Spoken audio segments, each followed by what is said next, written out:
before. When do you think that people are going to feel that? Because we do see polling that doesn't poll well in the economy. The recent Fox polling said 52% say the economy is worse under this administration. You've got unemployment at the highest rate in 4 years.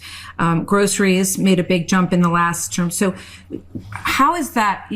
You're looking forward with these plans that you just talked about. When will people feel that? Oh, that's gotta hurt. You know this one had to hurt. Sitting across from Fox News, your own media allies, and being handed the harsh truth. That is exactly where Donald Trump found himself today, hearing how poorly he is polling from inside one of his own chambers of support. There's never been a number like that. So with regard to people's feeling about the economy and the tariffs, and some polls show that people are concerned about the tariffs as well. That's only because they don't understand the word tariff. I mean, look. What you just said is one of the most insanely idiotic things I have ever heard. During a sit-down interview with host Martha MacCallum, Trump was pressed on various issues, from the economy that he promised would immediately boom. Well, we've now shifted the goalposts from day 1 to day 366. Starting on day 1 of my new administration, we will end inflation and we will make America affordable again, because the prices are too high. The prices are too high.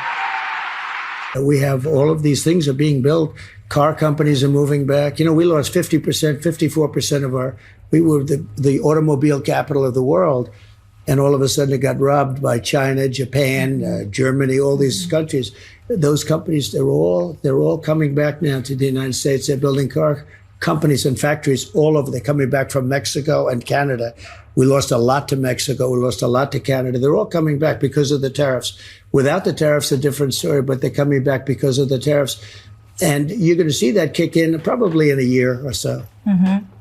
So, but we're doing well anyway. Look, my God, how anyone still buys into this tripe is beyond me. And then it was over to polling data showing his approval ratings sinking across key issue areas, such as immigration, inflation, and the economy. But even more striking, right, is that they used Fox News' own polls to outline how public dissatisfaction with Trump is growing. That's right, not some liberal outlet or fake news or think tank, whatever you want to call it. It's Fox's own poll numbers. And of course, the man who has never faced any ounce of accountability in his life downplays it as fake polls. Before, when do you think that people are going to feel that? Because we do see polling that doesn't poll well in the economy. The recent Fox polling said 52% say the economy is worse under this administration. You've got unemployment at the highest rate in 4 years. Groceries made a big jump in the last term. So how is that?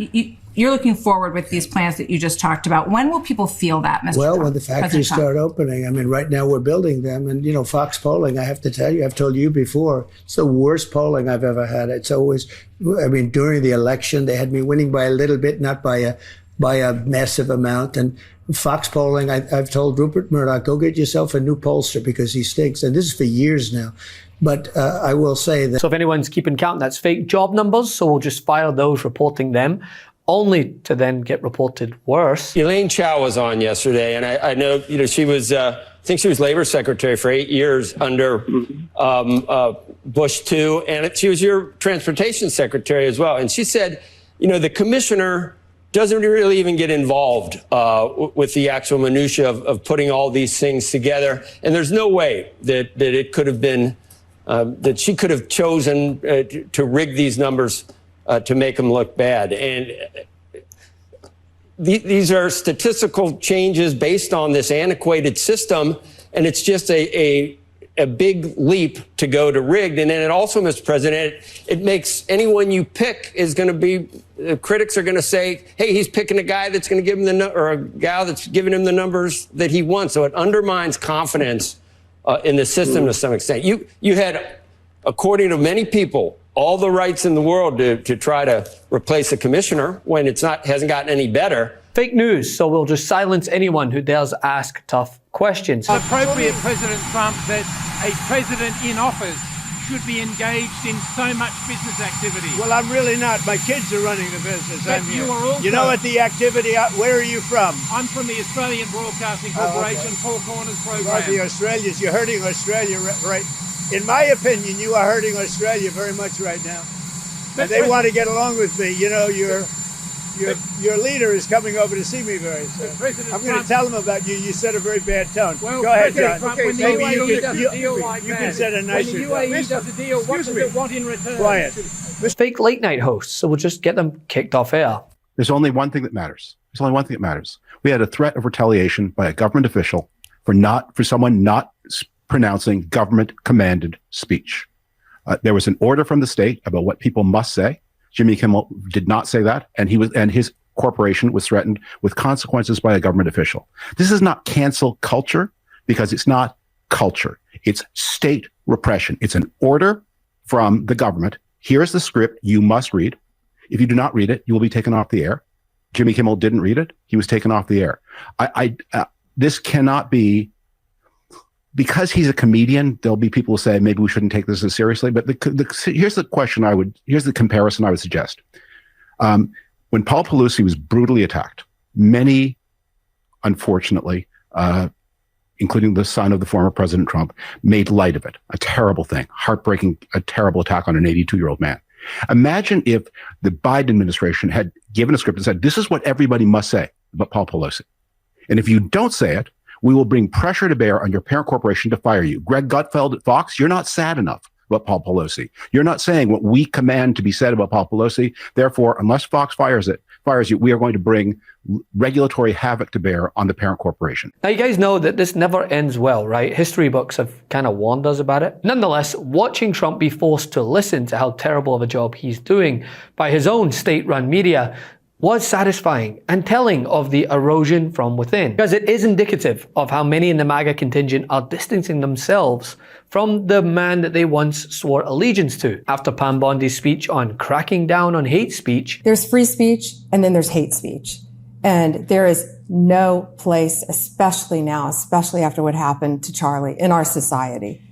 Do you see more law enforcement going after these groups who are using hate speech and putting cuffs on people, so we show them that some action is better than no action? We will absolutely target you, go after you, if you are targeting anyone with hate speech, anything. And that's across the aisle. And Trump openly celebrating the firing of Jimmy Kimmel, another voice of satire that he's tried to silence. The likes of Tucker Carlson have started pushing back, accusing Trump of betraying conservative principles on free speech. You hope that Charlie Kirk's death won't be used by a group we now call bad actors to create a society that was the opposite of the one he worked to build. You hope that. You hope that a year from now, the turmoil we're seeing in the aftermath of his murder won't be leveraged to bring hate speech laws to this country. And trust me, if that does happen, there is never a more justified moment for civil disobedience than that, ever. And there never will be. Because if they can tell you what to say, they're telling you what to think. There is nothing they can't do to you because they don't consider you human. They don't believe you have a soul. A human being with a soul, a free man, has a right to say what he believes, not to hurt other people, but to express his views. I always do the left or no. Right now, in 2025, at 10:06 on September 18th, the extreme right are the biggest group of pussies that has ever existed in America. Because people with green hair at Starbucks, and because once in a while a fucking guy swam against girls, you fucking pussies have broken in half, led by the duo of Donald Trump and Consequence Culture Portnoy, who is just waving his arms at the right to like him again after the thing last week where he said it was Trump's fault, privately and publicly, that Charlie Kirk died. Now he's like, I got to get them back. Typical, I will say, fits the tribe profile. Now that contradiction, cheering censorship while insisting that he's the defender of American freedoms, only further fuels the slide in his approval numbers and leaves his base fractured. When that base, even elite media figures and Fox News publicly acknowledge your weakness, it just undermines The image that you've built of strength and this alleged popularity, Trump is underwater on almost every issue, right? Immigration and economy are some of the worst areas. And he continues to claim they are core wins. But in reality, approval is in the deep negative across multiple major polls, not just Fox. This redistricting very much plays in the idea that Republicans can hold those gains that Donald Trump made, because a lot of the districts that were redrawn are predominantly Hispanics. While Donald Trump's support with Latinos has absolutely fallen through the floor in Texas. They may have bit off a bit more than they can chew. Look at Donald Trump's net favorable with Texas Latinos. Back last year, just before he, of course, won the state of Texas, he was at even ground. 0 points net favorable rating with Texas Latinos. Look at where we are now. That is a drop of 32 points. My goodness gracious. And of course, this matches with what we're seeing Latinos nationwide, right? We spoke about that last week, where we saw the absolute decline. What is happening in Texas is happening nationwide. What's happening nationwide is happening in Texas. Tell us what you think about what happened last night to Jimmy Kimmel. Well, this is misery. And in the world of somebody who is an authoritarian, maybe a dictatorship, sooner or later, everyone is going to be touched. But this is me. For 30 years, I did this for a living. So I see this happen. They took care of Colbert. That was rude. That was inexcusable. The man deserves a great deal of credit. He's in the Hall of Fame 9 times. And to be manipulated like that because the Ellison family didn't want to trouble Donald Trump with this move, so they got rid of him. Not only got rid of him, got rid of the whole franchise. You're not going to have to worry about anything, Larry. It's all gone. It's fine. Good night.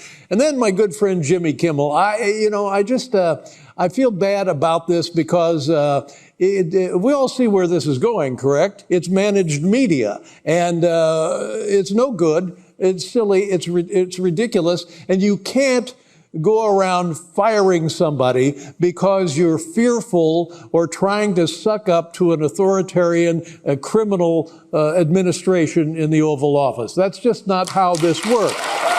So tonight, Donald Trump was reminded that even while he tries to control every megaphone and every talking point, he can't escape the truth. The truth is more important than ever. Check out our new Truth Over Lies collection at store.MeidasTouch.com. All 100% USA union made.